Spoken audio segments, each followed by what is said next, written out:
Bonjour Madame, Monsieur, nous recevons Ibou Djokou, étudiant en communication. Monsieur Djokou, bonjour. Bonjour Monsieur Mané. Bienvenue sur le plateau de CESTI TV.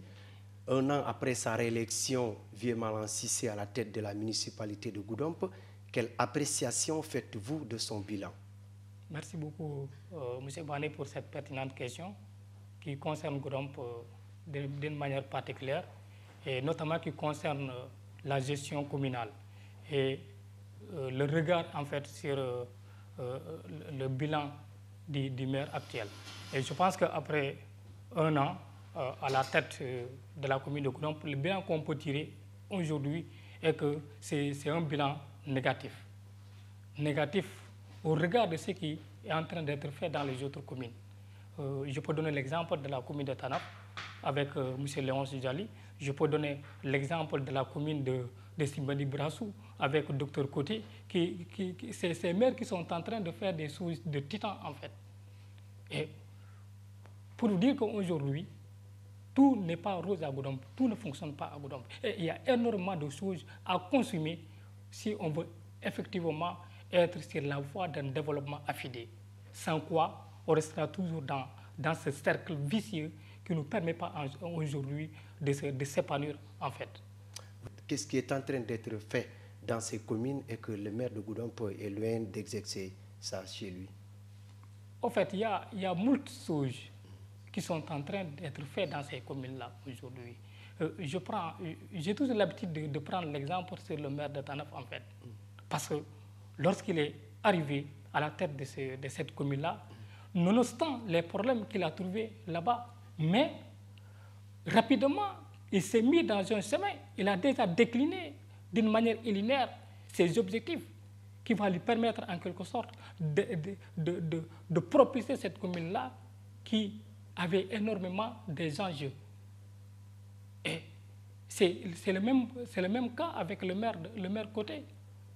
Donc tout simplement pour répondre aux promesses qu'ils ont eu à faire lors des élections municipales. Donc ce qui n'est pas le cas à Goudomp. Aujourd'hui, il n'y a pas un secteur où on peut dire c'est le secteur qui fonctionne aujourd'hui à Goudomp. Il n'y a pas ce secteur-là.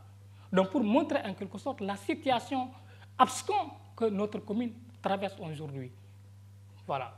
Cela, je pense qu'il faut que les Goudompois, en tant que tels, ce n'est pas tout simplement le maire ou bien son équipe municipale, mais les Goudompois d'une manière générale, qui doivent en quelque sorte venir se joindre au maire si nous voulons un jour voir Goudomp dans les rails d'un développement sûr en fait. Parce qu'aujourd'hui, ça qu'on doit mettre son grain de sel dans le processus de développement de Goudomp. Que ce soit les Goudompois qui sont ici au Sénégal, que ce soit les Goudompois de la diaspora. On doit tous s'unir, n'est-ce pas, derrière le maire pour l'accompagner dans cette mission-là. Parce que si Goudomp ne bouge pas, ce n'est pas que le maire qui sera le perdant, mais les Goudompois d'une manière générale qui seront des perdants, en fait.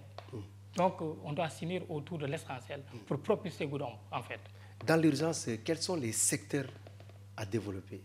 Oui, dans l'urgence, j'ai toujours dit qu'il y a des secteurs clés du développement qu'il faudra en quelque sorte développer et qui demandent des financements énormes, qui demandent effectivement l'appui surtout de l'État en fait.